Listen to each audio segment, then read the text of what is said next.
नमस्कार, मैं विश्वजीत कुमार। आप देख रहे हैं सीवी खबर।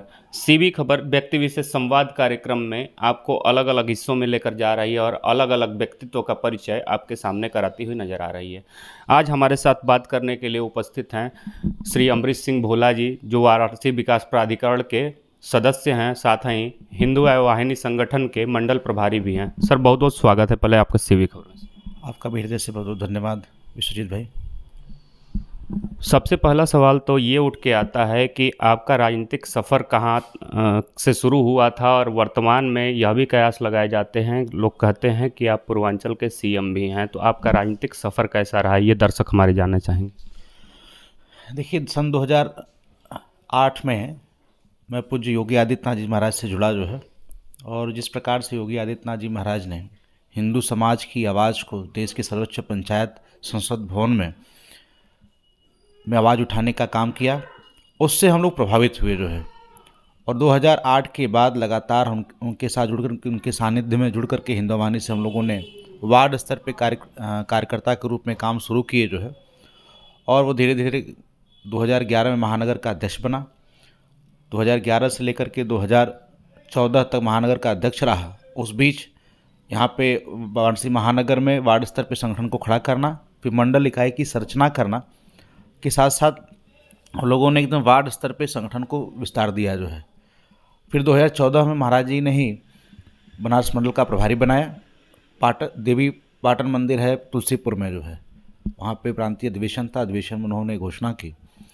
2014 से लेकर के अब तक मंडल का प्रभार का कार्य देख रहा हूँ महाराज जी के सानिध्य में। तो पूज्य महाराज जी के साथ हम सबको जुड़ कर के हम अपने आप को सौभाग्यशाली मानते हैं कि एक युवा सन्यासी जो हमेशा दिन रात राष्ट्र के लिए सोचते हैं, समाज के अंतिम व्यक्ति के लिए सोचते हैं, उनके साथ काम करने का सौभाग्य प्राप्त हुआ है। हम लोग अपने आप को इस बात से भी मानते हैं कि हो सकता है पूर्व जन्म में हम लोग का कोई अच्छा कार्य ही रहा होगा कि जो इस जन्म में उनके साथ कार्य करने का अवसर प्राप्त हुआ जो है। अच्छा, वर्तमान में यदि देखा जाए तो भगवा को लेकर के काफ़ी कंट्रोवर्सी की जा रही है और इसी कड़ी में देखा जा रहा है कि लगातार यदि बॉलीवुड में कोई फिल्म आ रहा है, मैं सीधे तौर पे आपसे कहूँ तो यदि एक्टर जो है किसी अल्पसंख्यक समुदाय का हो तो लगातार बायकॉट जैसी समस्याएं देखने को मिल रही हैं। वर्तमान में पठान मूवी आई है, उसमें भी भगवा को लेकर के ही उस फिल्म का बायकॉट करने की कोशिश की जा रही है। कई जगह से आवाज़ें उठ के आ रही हैं। आप इसको किस रूप में लेते हैं? क्या ऐसा फिल्मों का विरोध होना चाहिए या फिल्मों को मनोरंजक तरीके से ही देखा जाना चाहिए? देखिए, फिल्म इंडस्ट्री में एक परिपाटी बन चुकी थी पहले से ही जो है। ये जब यूपीए की सरकार थी तब से ही वो इस प्रकार के कार्य कर रहे थे जो है। और वही परिपाटी अभी तक चली आ रही जिसका विरोध होना चाहिए जो है। भारत की जो संस्कृति के हिसाब से यहाँ पे कोई भी फिल्म बननी चाहिए जो है, न कि जो है यहाँ की संस्कृति के खिलाफ कोई इस प्रकार की रंग पे जो है, चाहे यहाँ की संस्कृति के खिलाफ कोई कार्य करके किया जाए जो है।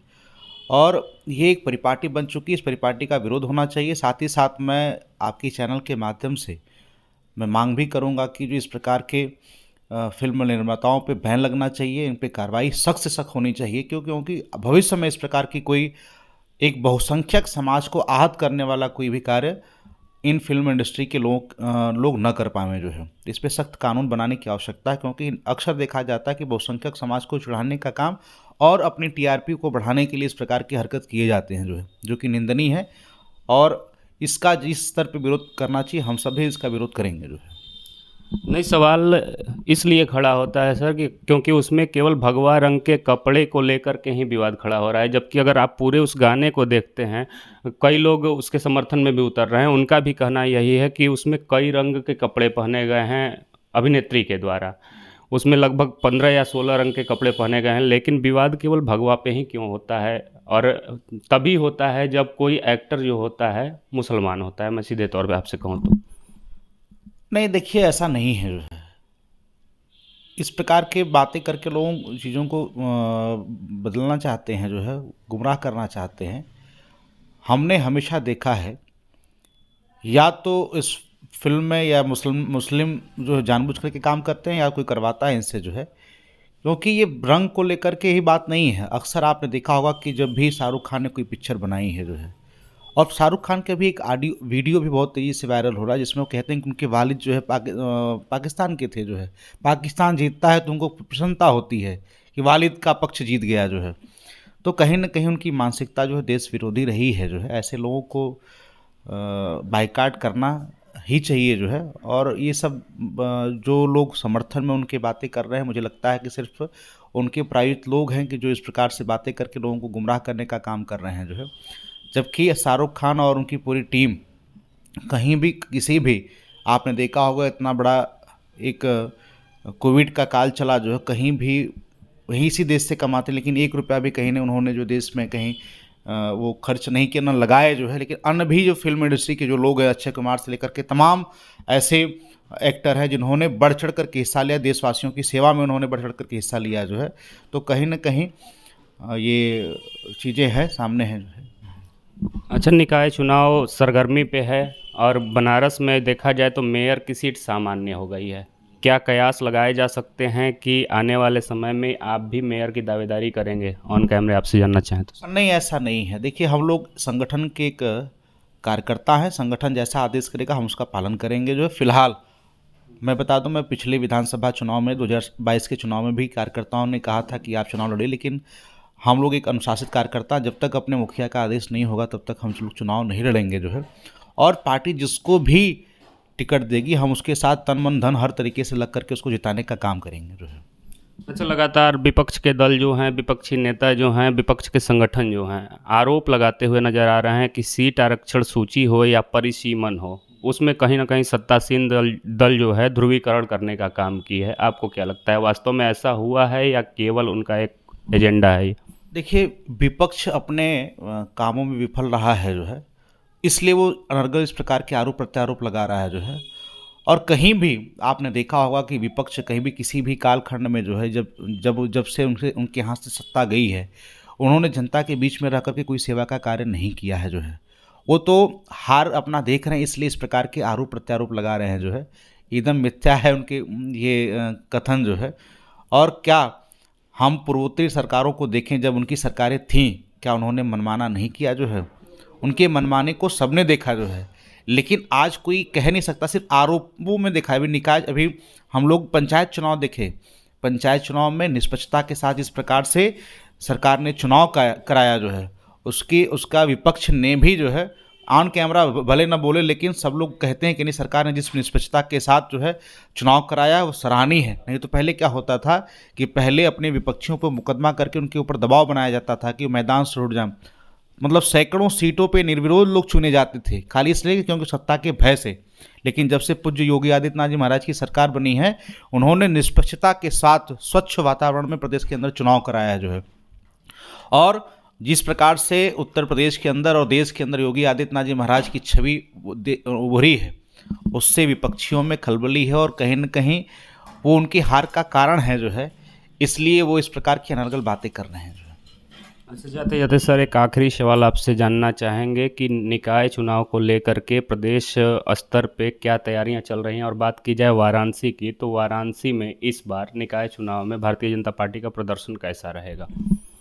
देखिए, काशी में जब से 2014 से देश के यशस्वी प्रधानमंत्री जी यहाँ के सांसद बने हैं, तब से काशी आज 50 वर्षों आगे चली गई है जो है। हम सबका सौभाग्य है कि देश के ऐसे विश्व पटल के नेता आदरणीय मोदी जी का सानिध्य काशी को प्राप्त हुआ, उनके नेतृत्व में और योगी जी के प्रयास से आज काशी संवरी है जो है। और आगे भी दिन पर दिन काशी की रूपरेखा हम सबको दिखाई दे रही है। तो यहाँ पे तो कोई संशय ही नहीं है कि हम यहाँ पे हर एक सीट पे जो है, मेयर के साथ साथ हर सीट पे एक अच्छे बहुमत के साथ हम लोग यहाँ पे चुनाव काशी में महानगर का हम लोग जीतेंगे जो है।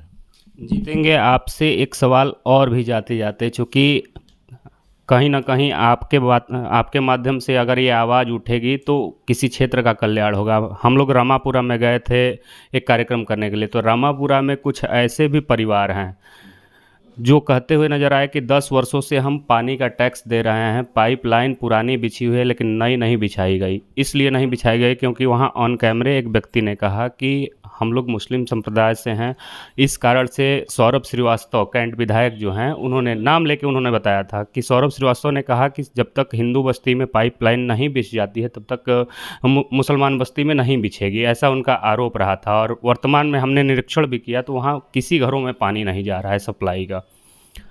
तो क्या लगता है कि आप इस पे क्या करेंगे अपने स्तर से सर? देखिए, इसमें पूरी वास्तविकता क्या है हमको भी जानकारी नहीं है।